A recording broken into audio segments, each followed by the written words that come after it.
As you know, the election is coming up in 3 weeks from tomorrow. A lot of things have happened.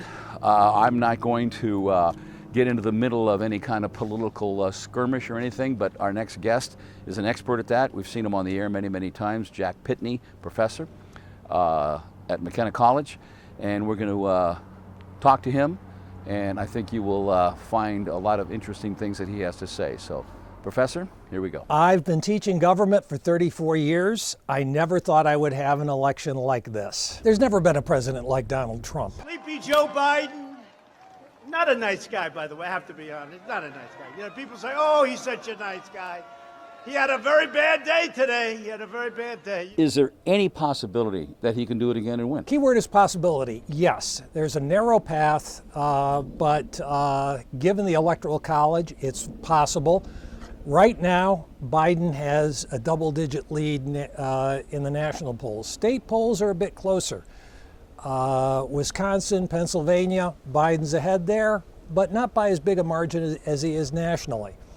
If Trump should recover in those states, there's a possibility he could pull off something like what he did in 2016. Not likely, but possible. Okay, what's the difference between 2016, because the polls had him losing, not as bad as this, but he wasn't supposed to win in 2016 because all the pundits, all the pollsters said he's not going to win. So what is the biggest difference? Biggest difference is he's an incumbent. Not only is he an incumbent, but he's running at a time when the country is undergoing a crisis that a majority of Americans pretty much blame on him. And that is a terrible situation for any incumbent president. Okay, let's go to that. He keeps saying, and he always says, it's China's fault, it's China's fault. Does that bode well with the voters in this?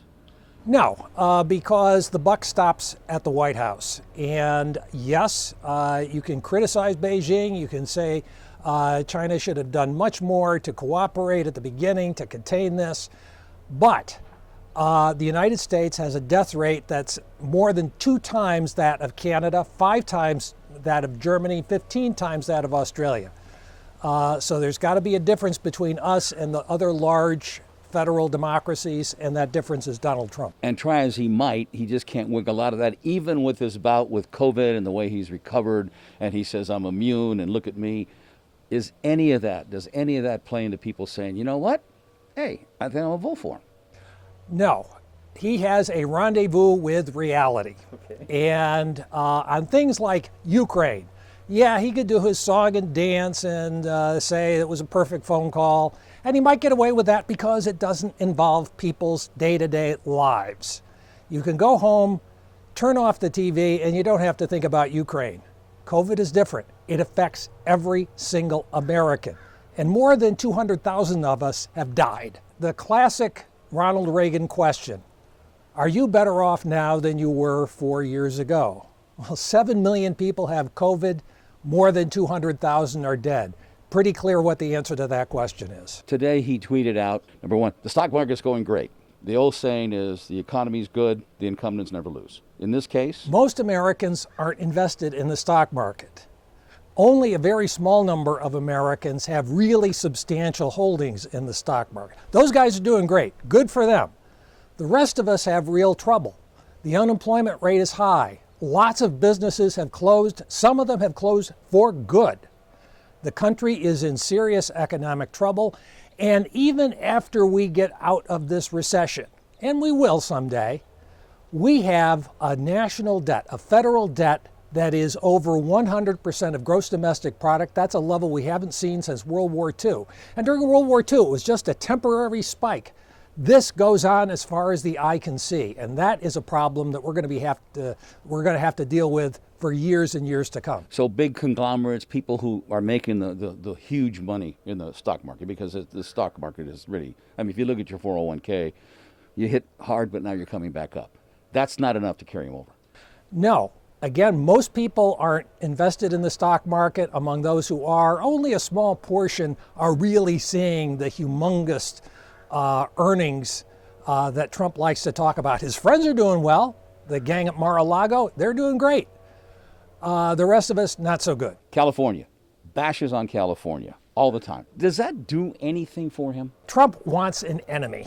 With California, he knows he's going to lose the state. He's going to lose the state 2-1 or even more. So he doesn't have to worry about offending Californians. He doesn't care about Californians. He does want to energize people in other states that may be prejudiced against California. He's trying to rouse hostility to the state as a way of getting support for himself. We're watching the returns on election night. What would you look at and say, he's got a shot here? What's the key on that night? He carries Pennsylvania. That could be a sign that he is replicating what he did in 2016. Flip side of that is Florida. Biden carries Florida. You can go to bed early.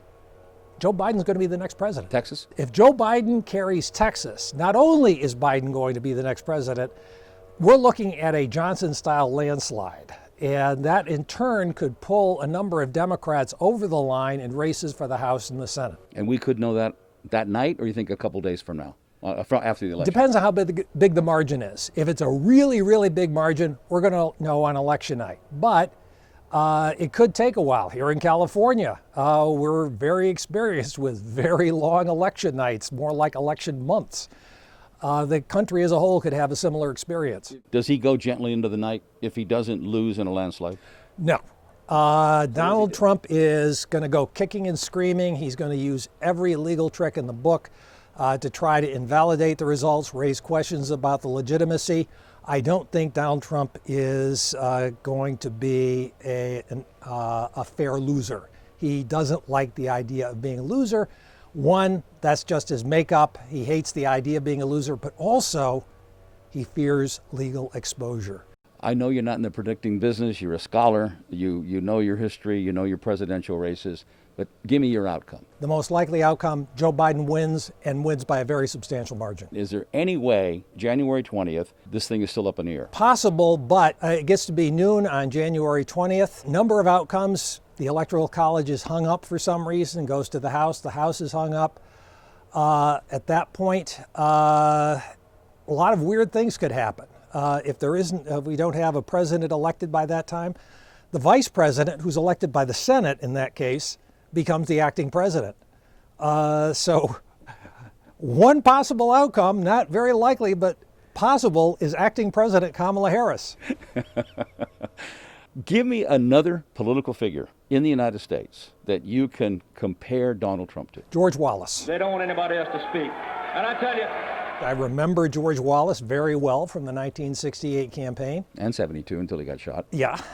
If you look at Wallace's speeches, large swatches of those speeches are almost word for word what Trump is saying now, particularly what Trump was saying in the middle of the year in the wake of the George Floyd protests.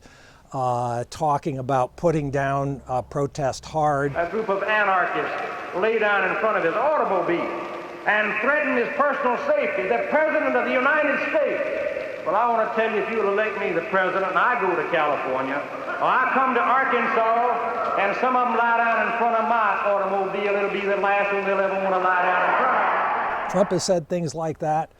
Wallace was trying to appeal to a white working class base, again, using exactly the same kind of rhetoric. And Wallace, late in life, during his last years as governor of Alabama, atoned for his earlier comments. He made peace with the African American community. I don't think Trump is capable of that. This is a presidency that we're going to be talking about 100 years from now.